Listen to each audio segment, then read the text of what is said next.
Hello and welcome to a Council Watch special. For those of you that are new to the channel, that is code for this has absolutely nothing whatsoever to do with councils, but it's still an important topic which needs to be covered, so here it is. Also, Council Watch specials tend to have a special guest, and this episode is no exception. But before we bring on our guest, I have a question for you. If you were Rachel Reeves, the Chancellor of the Exchequer, and someone wrote to you and told you about a little known fact that would enable you to shore up the economy, pay off all our debts, and would mean you wouldn't have to do any austerity, would you implement this solution that's already been tried and tested? Well, as it happens, just such a letter has been written by our guest, Justin Walker. Okay, so we're here with Justin Walker. Welcome to Council Watch, Justin. Now, you have written a rather interesting letter to our beloved Rachel Reeves. Now, can you tell us what you've put in this letter, please? Right, Rachel Reeves, or some wit commented Rachel Thieves, which I thought was rather good. But anyway, Well, as your in the letter chance. hopes to stop her thieving, does it not? Well, this is very true. So Rachel, as in the Chancellor of the Exchequer. Well, I am bringing to her attention a fiscal mechanism that was last properly triggered in August of 1914, when Britain declared war against Germany. We were on the gold standard, and people were queuing up with their Bank of England IOU note, I promised to pay the bearer the sum of, etc. And they wanted it exchanged for gold, because in those days it was gold standard. And essentially, the Treasury was authorised in 2 days by Parliament to quickly create Treasury notes as opposed to Bank of England notes, which were based on the wealth and labour potential of the country. So they were debt-free and interest-free. Now, this fiscal process is still used today in a small way, and that is for all the loose change in our pockets. So your £2 coins, your £1 coins, your 50 pence, 20 pence, etc., etc. That is debt-free, interest-free money that's based on the wealth and the labour potential, creativity of the country. It's called M naught. That's M for Michael and naught. And it's called M naught. And they do it at about M naught at 2.2, something like that percent, which is the coins that, as I said, in your pocket or in your purse. Now, in 1914, it was M naught at 100% because they basically decided they had to use the wealth and the credit of a nation to underpin people's demands they instead of wanting gold, they were given these notes because they meant something. They were actually debt-free, interest-free because they were based on the credit of the nation, and they worked brilliantly. So we could do that today. So when the Chancellor goes on about a £22 billion hole, a black hole, it could be filled immediately just by simply harnessing the wealth of the nation. And what we're talking about is merely, the Office of National Statistics will tell you that the combined wealth of that's our labour potential and our assets, the combined total is worth around about £40 trillion. So all you've got to do is put a fraction of that wealth into liquidity to create money, debt-free, interest-free money, that the government can then use to look after our public services, to look after our essential infrastructure, and to protect our strategic industries. Yeah, it sounds very straightforward and very sensible that they basically, rather than just producing the coins we have in their pockets, they could be responsible and do the notes as well. Now, as you said, we used to be over to the gold standard, so which basically meant you had a block of gold in the bank that's not very convenient to carry around. So you had a promissory note saying, I will pay the bearer X amount of gold. And people used the paper because it's so much easier. Then they took us off the gold standard, which basically means there's absolutely nothing backing the money. And then they made it worse by having fractional reserve banking, which the whole thing, I've tried to get it through my head, but it doesn't make sense. So it makes sense to me, the old school with gold, you've got something solid that is actual money backing the paper currency. So I must admit, the Bradbury does to me sound still a little bit pie in the sky, because you don't know what the GDP of the country is going to be reliably. It can change, and it's not like you can cash it in as easily as you could a lump of gold. But I do see it's a million times better than having this make believe. Well, it's nothing, is it? There's nothing Well, backing it. And also, we couldn't go back on the gold standard because we don't have enough gold. We sold it all and don't have the money to buy it back again. let's go right back to basics. And this is, as I said, I'm not an economist. I came into this because my uncle was a director of the Bank of England for 17 years. I was told a few things by my uncle, but I was also told by, I had a strange phone call from somebody claiming to be the son of another director of the Bank of England, who apparently was on his deathbed, and he wanted to get it off his chest, and he wanted me to know the word Bradbury, to research it. And the exact quote the son gave me was, if you research the Bradbury, you will find a solution to all of Britain's economic woes. So it was an incredible, that was 12 years ago, back in 2012. And I've been on a heck of a journey, and I've met some lovely people like Ken Palmerston and David Pidcock, who sadly are no longer with us now. They were quite elderly when I met them. They were money researchers and money campaigners and money reformers. And they gave me all the inside information about stuff.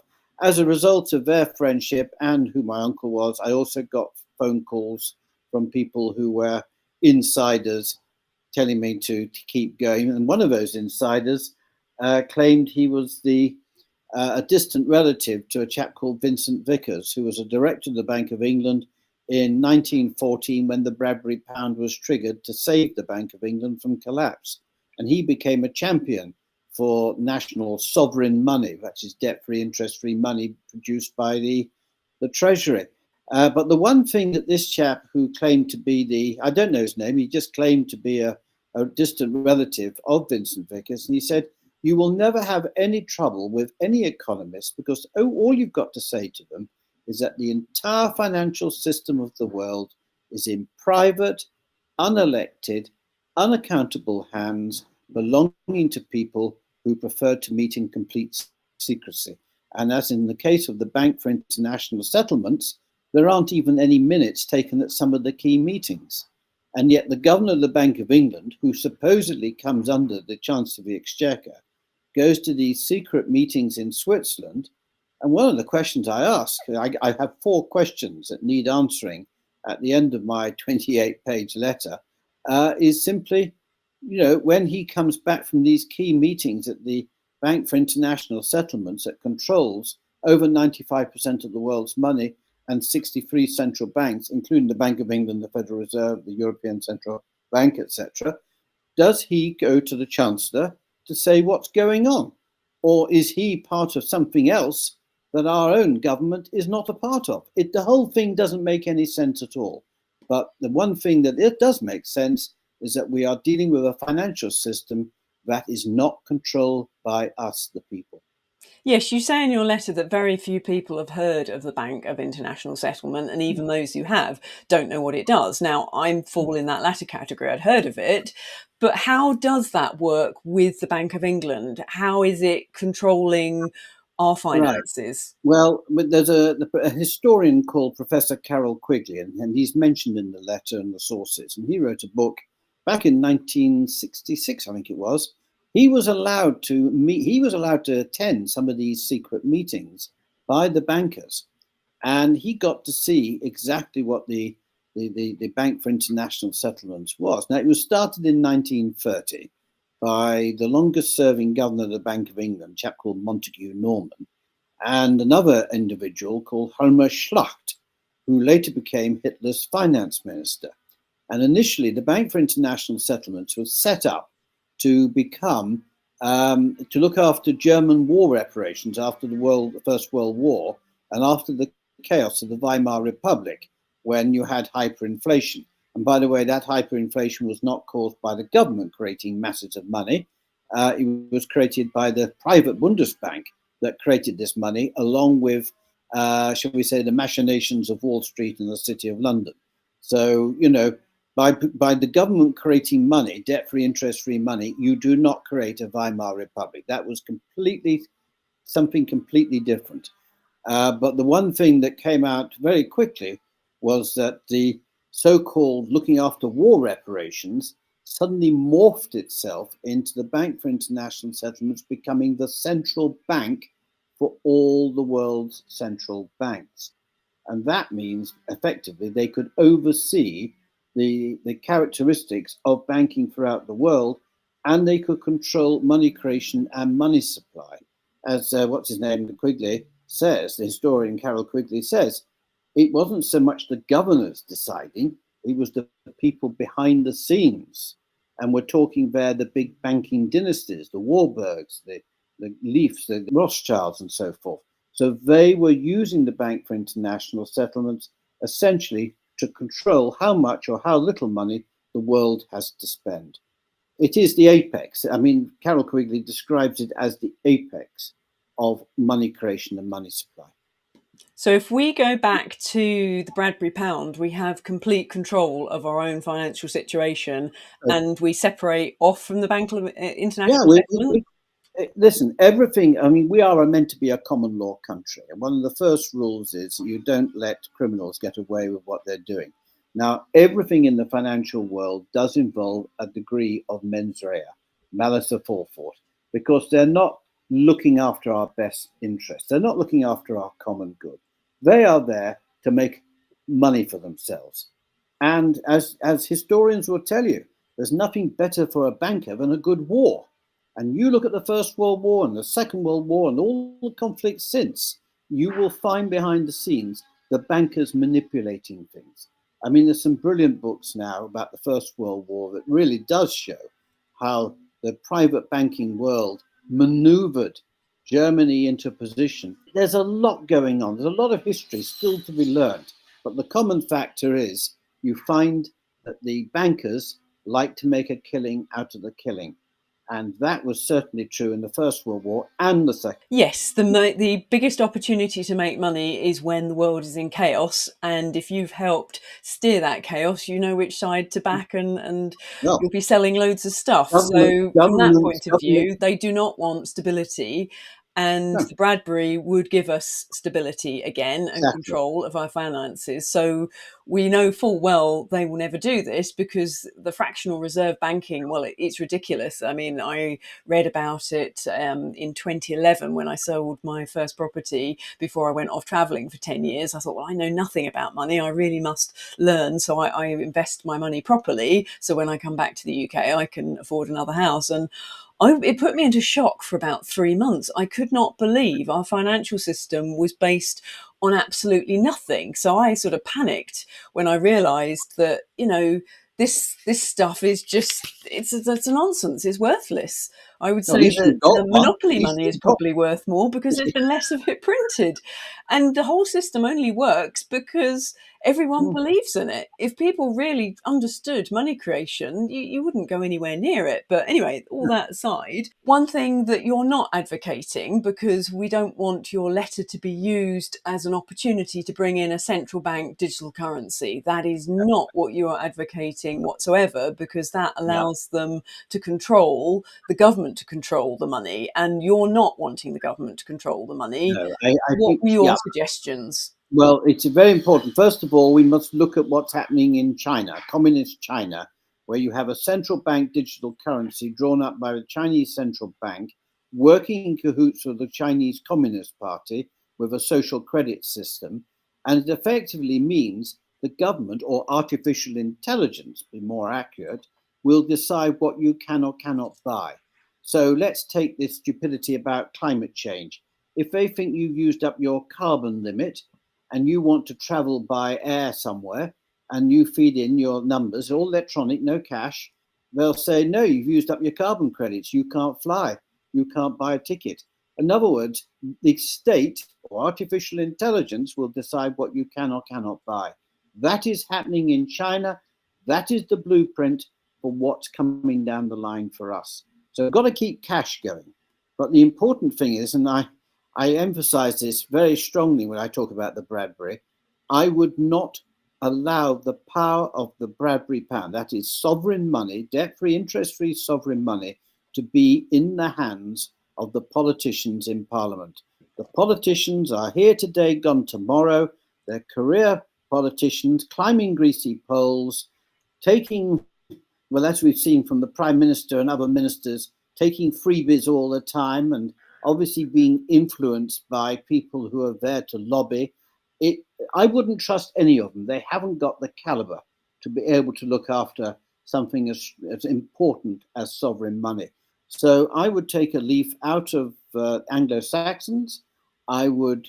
They used to have things called witans to advise the king, and the witan was basically essentially the wisest people in the kingdom coming together to advise. Now, obviously, how do you go about that? Well, I would have, we talk about a second chamber or something like that. I would actually set up a treasury witan, probably around about 100 people. They would be elected, so it's approved by the people. They would be elected for their humility, for their integrity, for their transparency, and for the fact they want to serve. And they would only serve for perhaps 2 or 3 years. In other words, they would do their bit, bit like jury service, bit like we want to serve our fellow human beings, and we're not here to be rewarded. And once we've done our bit, we move on.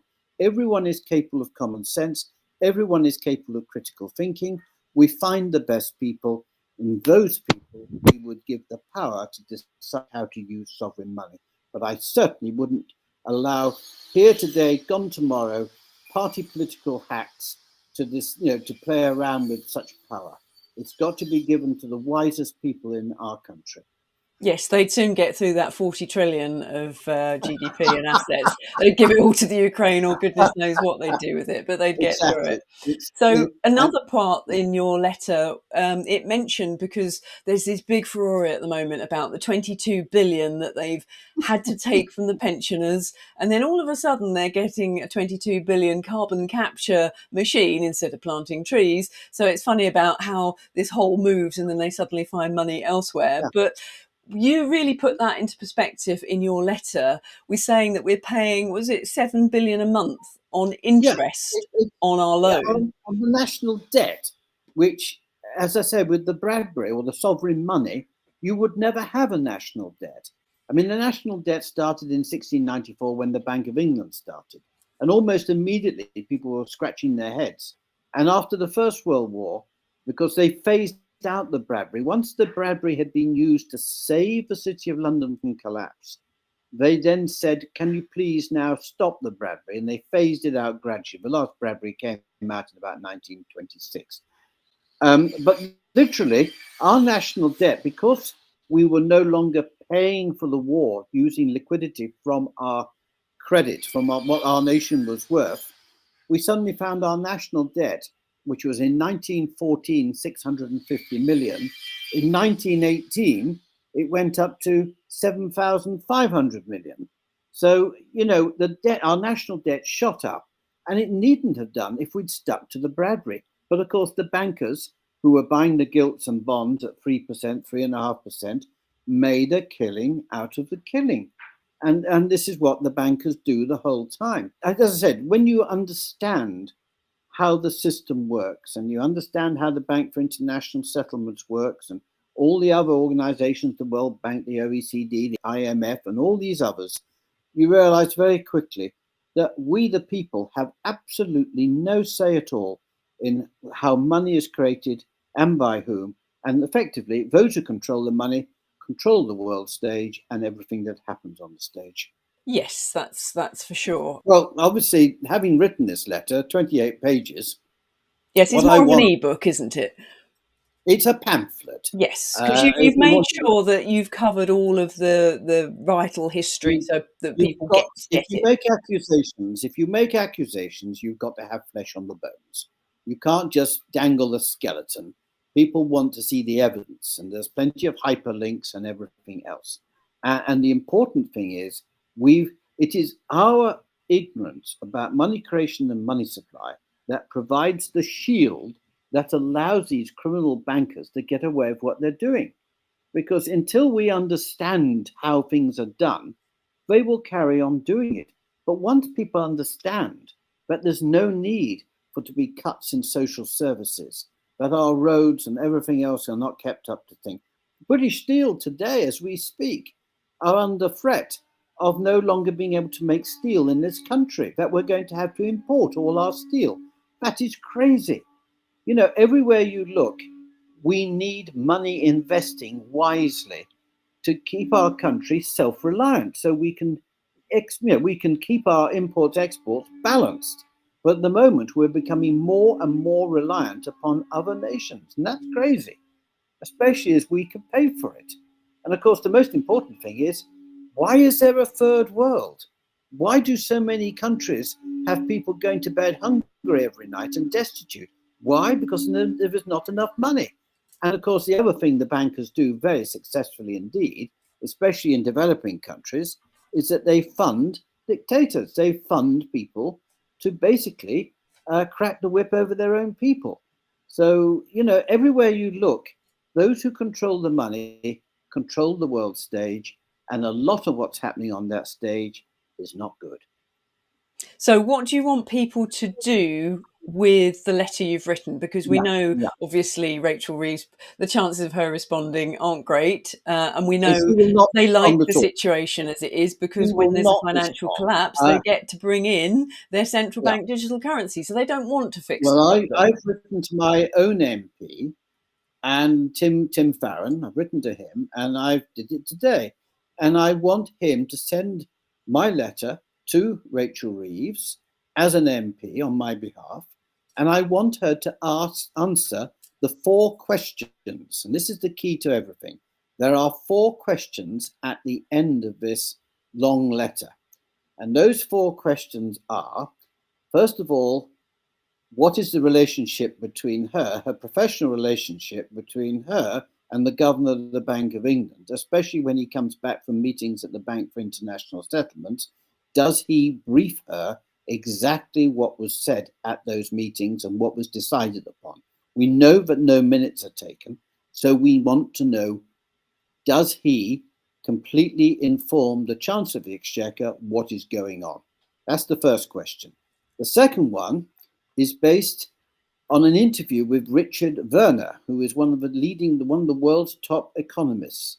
He's the one who came up with quantitative easing, and in fact, he's actually quite sympathetic to sovereign money. So he's actually on our side. And he actually stated in an interview, and I've got the hyperlink, where he says that the City of London is technically and legally a separate state. It's a separate country to the United Kingdom.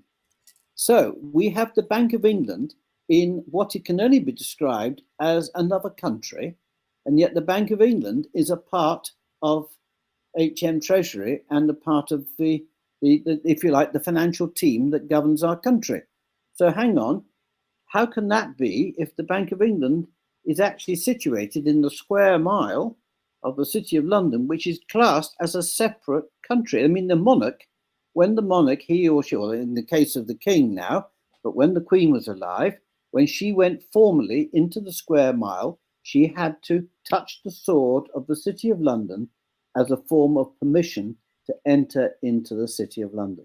They have these ancient traditions and everything else. So we really want to know, excuse me, what's going on here, and what is the relationship of the Bank of England being in a separate country to our own?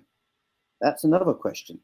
The third question is, Rachel Reeves, did you know about what happened on August 7th, 1914, i.e., the Bradbury pound becoming available in banks for people to exchange their Bank of England notes for Treasury notes?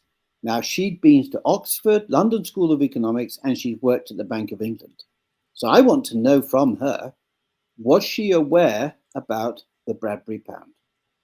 And finally, and this is the most important question of all, when she's about to give us all a bad budget, and no doubt, I mean, she's taken 300 quid off me for my heating and what have you, and she's obviously going to give us all a budget where people have all got to take cuts and be prepared to be taxed more and everything else. It's a difficult budget they keep talking about. Well, I just want to know, are you now going to throw that difficult budget away and simply do what common sense and decency and the law requires? And that is, you harness the nation's wealth and credit and labor potential, and you create the money needed to make sure that all our services are well looked after, all our infrastructure is well looked after, and our strategic industries are looked after. Because that means we will have a prosperous and happy nation, and it means basically we'll all be enjoying peace and, as I say, happy and prosperous, and we don't really need politicians actually, because the more we control our money in a very sensible way, and direct taxation will be minimal if needed at all. Indirect taxation, you may retire money, you may use that, may be used, but the point is, you would have wise people deciding on how much money is created and how it's going to be used, so that prosperity communities are working hard, people, education will be free, and most important of all in my books, giving young people youth centers, giving them real encouragement in life. So when you're raising young people, you're giving them something to really focus on and to look forward to in life, to become meaningful citizens, in inverted commas, who will contribute strongly to society. In other words, we want people to really feel passionate about being alive and about being a human being. Does that make sense? I mean, to me, it makes sense. Yes, I mean, Uh, basically, what your letter does so beautifully is it highlights who are you serving? Are you here to serve us, as you say you are, or have you got different masters? I mean, I think we all yeah. know the answer to that one, but most people aren't aware of the Bradbury because it's been all but airbrushed out of the history books, although Andrew Bridgen, bless him, did mention it in Yeah. Parliament. But most people aren't aware that there is a simple fix. We could get rid of the national debt, although that confuses me. On the Bank of England website, it says that the government owns the Bank of England wholly. So if it does, why are we in debt? Why is it in debt to itself, and why is it paying interest? That makes no sense to me at all. Well, I've given up trying to make sense of anything, because if we own the Bank of England and he's toddling off to Switzerland, to Basel, to have his secret meetings and coming back, if he's not talking to the chancellor, something's very wrong. So we need more transparency, more openness. And of course, one question I always ask: why do you need secrecy in money creation? Surely everything should be open and accountable. Why? Well, Why? you'd What? think so in an honest world, but as we know, the bankers make their money from doing very dodgy deals, which is how the subprime market Well, ended up I'm in that I'm, catastrophe. They don't I'm want a reading. stable economy. To be profitable as I'm reading the. bankers doesn't work. It's Yeah, like expecting the pharmaceutical industry to genuinely want people healthy. They lose their customers. So yeah, the whole thing is pretty scammy from start to finish. And it is difficult to understand it all, but this is simple. It can be yeah. solved if they want And it here's to, a if book. they are a mind to. If anyone wants to, I've just bought this book. It's by Adam Libor. It's called The Tower of Basel. It came out a few years ago, and the title is The Shadowy History of the Secret Bank That Runs the World.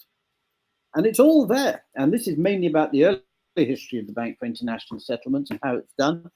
I mean, they worked with the Nazis, they scribbled away Nazi gold. I mean, you name it, they were doing it. And yet, this organization, I've asked over 20 MPs directly to their face, including my own Tim Farron now, have you ever heard the Bank for International Settlements? And he said no. And these are our people sitting in the chamber in the House of Commons. And this is why it's the elephant in the House of Commons, because sovereign money, the Bradbury pound, it's almost as if, well, either they don't know about it, or if they do know about it, it's never to be mentioned in polite conversation. We will carry on with the system as, oh, by the way, we've got this chap called the City Remembrancer. Let's not forget our little friend, the City Remembrancer. A chap called Mr. Paul Double was there for 20 years, and there's a new one chap called Paul Wright who's just taken it over. And he sits in the chamber with our MPs, and his job is to make sure that the privileges and the advantages of the City of London are never questioned by our MPs. Well, isn't that wonderful? And this position has been there. The City Remembrancer has existed since 1571, when Queen Elizabeth I appointed the City Remembrancer to sit amongst the politicians. So I'm sorry, how many people know about the City Remembrancer? Nope, never It's, heard of it. as I said, it's our ignorance that allows them to get away with what they're doing. So, yes, everybody send Justin's letter to your MP, and it's going to be a real test of who is really serving us and who isn't, not just testing the main government, because we can see what's going on there. So I will include a link to this letter so you can download it. As I say, it's very intensive and thorough. It goes through everything, but explain it in an email in a nutshell, that we don't have to be doing any austerity measures, and we could have a stable economy if we go back to something that's tried and tested. This isn't some airy fairy scheme. It's actually something that's worked in the past, and there's no reason it shouldn't work today. So there we go. Any last thoughts, Justin, before we No, I'm leave? just going to say, though, we have a good chance of doing something because there are 330 odd new MPs, and some of them are independents. And I think there's a very real chance that we'll find some more Andrew Bridgens. Andrew, bless him, I wish he was still in Parliament. He did a great job. And to me, that was the real test. When he stood up in Parliament and mentioned the Bradbury pound, the first man to do that, or the first MP to do that for well over 70 years. The debt now is completely out of control. The global economy is on a knife edge, and many foreseeing a major crash of the banks, the run on the banks again. This will possibly pave the way for programmable digital central currencies. I hope not, I'll be opposing that. And a social credit scoring system. Our national debt is now £2.9 trillion.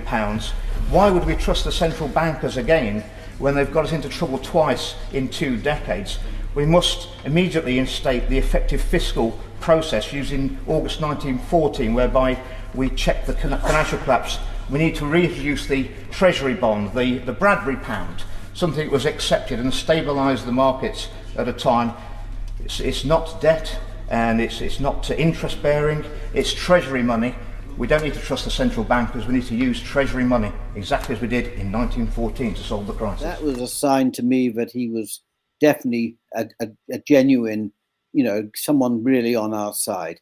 We need to find more Andrew Bridgens, and I think we have a very good chance of finding them. Once they understand everything and they realise that why pensioners and vulnerable people are being hit, why the vulnerable in our society are not being properly cared for, why our industries are not being cared for, and services. No, I think we'll find those new Andrew Bridgens, but it's up to everybody now to work with this letter and to really make these MPs think hard about money creation and money supply.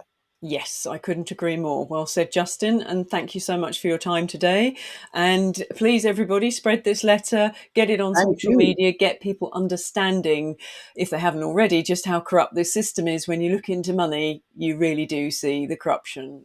So there we have it. There is no reason for debt, austerity, and much of the suffering that happens in the world. It is all controlled by the greed of the few, the greed of the likes that knows no bounds and has no morals, no scruples, and no humanity.